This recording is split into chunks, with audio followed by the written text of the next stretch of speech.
Hello guys, just a quick corn update here. We are surpassed knee-high by the 4th of July. For some reason I cannot flip my camera around in that way, but you can see there it's up past my belt. So we are at least waist high before the 4th of July. Pretty happy with the way this corn is looking. You all know this is no-tilled corn. Look down in here, you can see the remains of the manure. This is no-tilled into sod.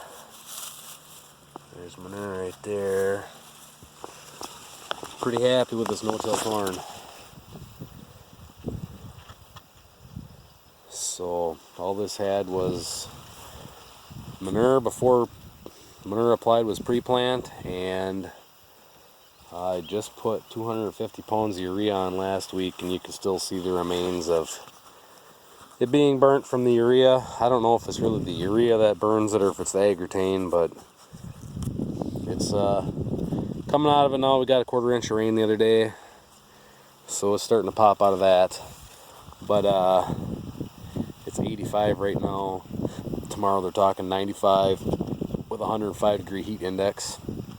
So this corn is either going to grow really fast or it's going to burn up. But don't think it's going to burn up because you look down in here, we've got plenty of soil moisture underneath that mulch. So I think the corn's going to grow like crazy. Silage corn back there is just about knee-high. That was the last field planted. This is May 5th planting. That was May 18th, I do believe. So, yep. I should have planted all on May 5th. But, live and learn. Never know how the spring's going to go. Could have planted all on May 5th and then had a frost late May and killed it all. So, that's kind of why we did it the way we did it. This is May 5th.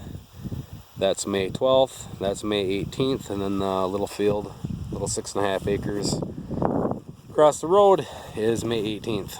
So, anyhow, that's what she's looking like. Looking really good, actually. Very happy with the way it looks. Every once in a while you'll see a skip or whatever. Not sure if that was really the corn planter or the geese or the deer or the moles, but it's a pretty good looking stand. Like I say, there's a skip here and there's a skip there, and you know, it could have been that the tire slipped right there because it looks pretty even all the way across, but who knows. Anyhow, I'm happy with the way it looks. So other than the cost of planting the seed and the urea and hauling the manure, we don't have a lot of money invested into this crop so far. So see how she does. You can see I sprayed the beans a couple days ago. Looking pretty good. A little thin in a few spots, but you know how it is when you do a controlled spill with a grain drill. All in all, they look pretty good. We're gonna head over to that corn, take a look at that. But the Roundup has been killing all the pigweed and everything. There's a deer bed. Always got to have the deer to smash down the beans too.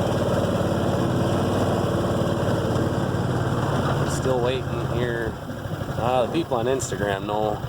Pushed a bunch of brush around this morning, cleaned up the edges of that field.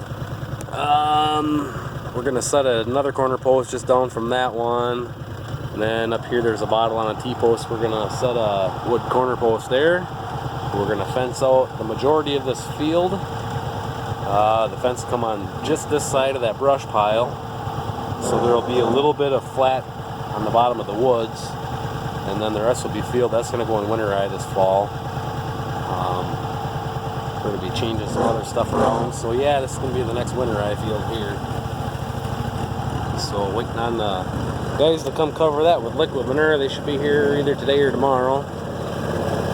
So gonna ride around here, and I'll meet you guys over to the corn. Alright, apparently when that deer fly bit my hand, I shut the camera off. This stretch of corn here is corn and beans planted together. No urea was spread on that corn. It's merely just going off the potash that I put on this spring. I put 150 pounds an acre on this field, and then it's going off the N from last year's beans. No urea put on that little section. It's kind of just a test plot. The rest of this corn had 250 pounds the acre approximately. Seems to me like it came out to be more like 230 pounds the acre of urea. And then this was beans last year, obviously. So this cornfield was sprayed twice. As you can see, I'm having an issue killing the clover, but I am not too worried about the clover. This corn here is waist high, as you can see. Here again, you can see that there's some burning on the leaves from putting the urea on. There again, not sure if it's the urea or the agrotane that they treated the corn with. Here again, 1/4 inch of rain. So this was also no-tilled into bean stubble. So this corn isn't quite as dark green as I'd like it to be, but I think after this heat this weekend, if we get a storm on Saturday, I think things could change a lot. If you look down in here, there's still moisture in the sand, and if you look, that is sand, that is not nice clay or anything else that many of you other people are fortunate enough to have. So as you can see, there's a few spots, they're down to about knee high, but the average is waist high or a little over. So there's the beans. They are, I don't know, they're about 12 inches tall. Hopefully after this heat, by next week, they're close to canopying, and hopefully this last pass of Roundup will take care of that, and I won't have to spray that again. So here you can see bean stubble. Here you can see some grass. There you can see some lamb's quarter is dying. So hopefully, I mean, it's right there to where it's starting to canopy pretty good. Hopefully by the end of this weekend it's canopied. Here's gonna suck because I got off a little bit of my gap between the passes. I need to make an adjustment to my corn planter marker arms. As you all know, I shortened them so they go down the center of the tractor, and I'm not always very good at judging the center of the tractor, but I'm happy with the way this corn looks. Here again, you can do the math on what I have into this. 150 pounds an acre potash. Figure 250 pounds the acre of urea on this corn, and then the seed, and 2 passes of burn down, quart to the acre of Roundup each time, all generic Roundup. I have a figure on that, and it was $3.90 an acre per pass for the spray. That's not including fuel, but 64 don't use much fuel, so spraying is actually pretty cheap. Where we save a lot is by not ripping up this ground, trying to conserve the moisture. Where I'm standing right now, this ground is soft because there was a mole digging, but as you see, we still have moisture. If this ground was dug up, we would not be retaining any moisture in this. It gets dry fast. This is sand. This is not black dirt. So at least there's no clay in it. It's very well drained. So anyways, it's just a little update here on what our crops are looking like. This is that 6.5 acres I was talking about, give or take. So I'll walk back over here because I'm pretty sure I lost that footage of going through this corn. Like I say, this corn over here is corn and beans together, just as kind of a little bit of a test to see what it does. No urea, 150 pounds of potash. Obviously sprayed twice, same as the rest of the corn. These beans have been sprayed twice. They were sprayed just after emergence, and they were just sprayed like 2 or 3 days ago approximately. So now in this corn, you can see here we've got corn and beans growing together. The beans actually look really good underneath this corn. It actually almost looks like it's taller than that corn out there. And I did not bring my yardstick. Of all the things I've learned from Jeff Raymond, I've never learned to bring my yardstick with me. So, but this corn did not get any urea on it. It's a little bit shorter than the other corn, but we will see what happens with it. The beans in here, I don't think the beans are going to get harvested, but the corn will. So I just want to see, right here is where the beans stop, and then we have a section through here that didn't get anything put on it, so we're going to kind of use this line right here to see how it looks from one side to the other. I just kind of want to experiment with the beans in the corn a little bit, because next year I do not think I will be planting any beans. So I think we're going to plant all corn. Beans are great. You don't have to put urea on them.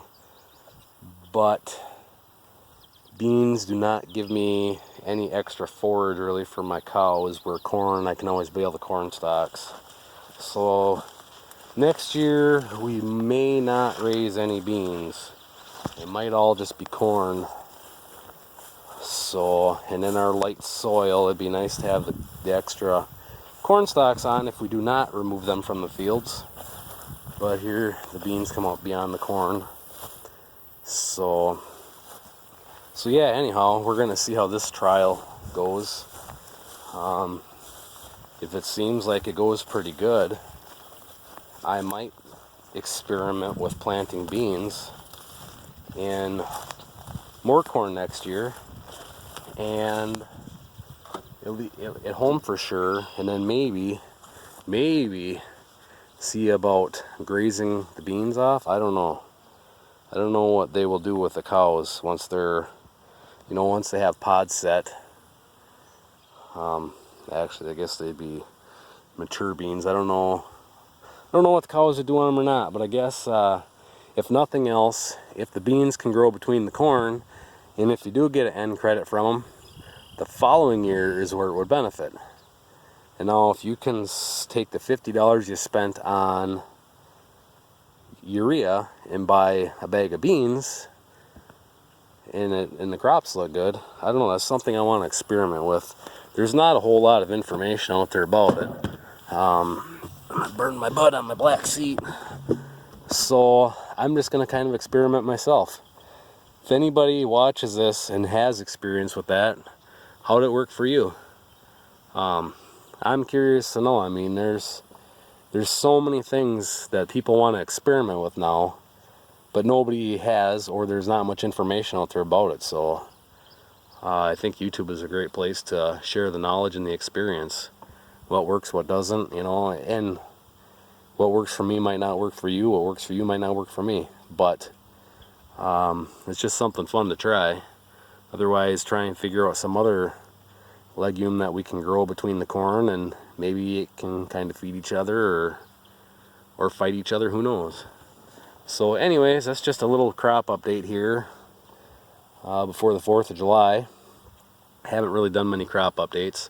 The winter rye, the heads are all tipped or tipping, so that means the seeds are filling out. So hopefully before too long we can combine winter rye, and you guys can see the little bit of winter rye there that did not die when I sprayed first pass.